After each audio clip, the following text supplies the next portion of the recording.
Hi there, my name is Paddy Hayes. I'm the Outdoor Learning Officer for Barnes Common. I'm here on Palewell Common in southwest London today, and running beside this green space is a river called the Beverly Brook. And we're going to go on a short journey along the river today, looking at some of the ways that humans are interacting and engaging with this river to try and improve the biodiversity of the waterway. Humans have engaged and interacted with this river in many ways over the past couple of hundred years. It's difficult to even spot a river at the moment because we're very highly elevated above the waterway, but as we go and look into the channel and walk along the channel, we'll notice some of the enhancements and improvements that are happening in this space at the moment. So you can see the brook here is very constructed and very engineered. There's concrete walls on each side. It's been dredged deeply, and the river's flowing through a straight channel. It's flowing relatively fast, and it's flowing on downstream towards the River Thames, where it'll join up with the bigger river running through London.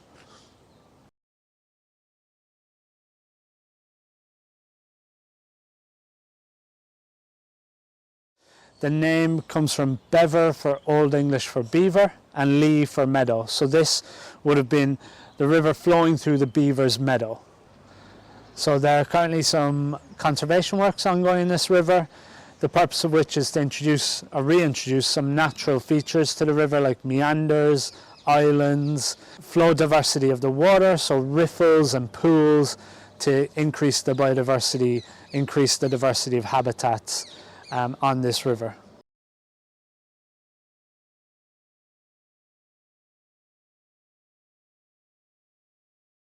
So when this river was engineered in Victorian times, it was to create a straight channel, fast flowing water that would push the water quickly out towards the River Thames.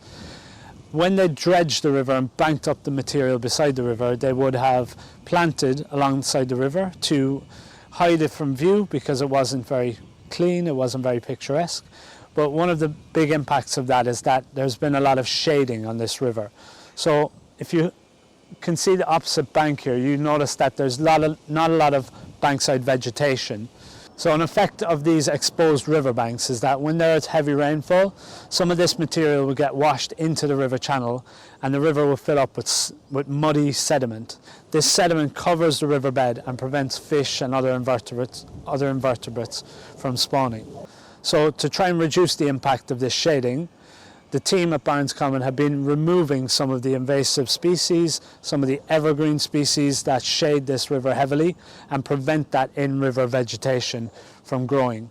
So some of these trees will have been removed from the banks to allow more light into the river, to help the floral diversity to increase, and the fauna will use these habitats for breeding, feeding, and shelter as well.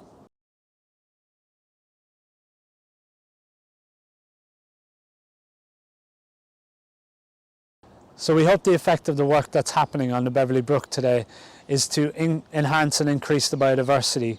However, there is a major limiting factor to what can be achieved here, and that is the water quality itself. So on the bank opposite, you'll notice an outflow, which is discharging water into the river at the moment. Some of the factors impacting water quality in this river are runoff from our roads, discharge from misconnected sewers, so where sewer pipes have actually been joined up with the groundwater pipes that bring water from our streets, and also overflow from the combined sewer system that covers much of London. So it's difficult to intervene and improve the water quality in a project like this, but on a small scale what we're trying to do is to slow the water flow, implement some features like reed beds which can filter some of the water and hopefully increase the amount of species that currently live in this river. So you can see firsthand the impact of some of the works that have been happening in the river here. Some of the trees that I mentioned earlier had been removed to increase light to the river, have been used in the channel to create in-channel features. So the logs in the river here have been pinned down into the river bed. This is creating a pool here, which could be an area of shelter for smaller fish.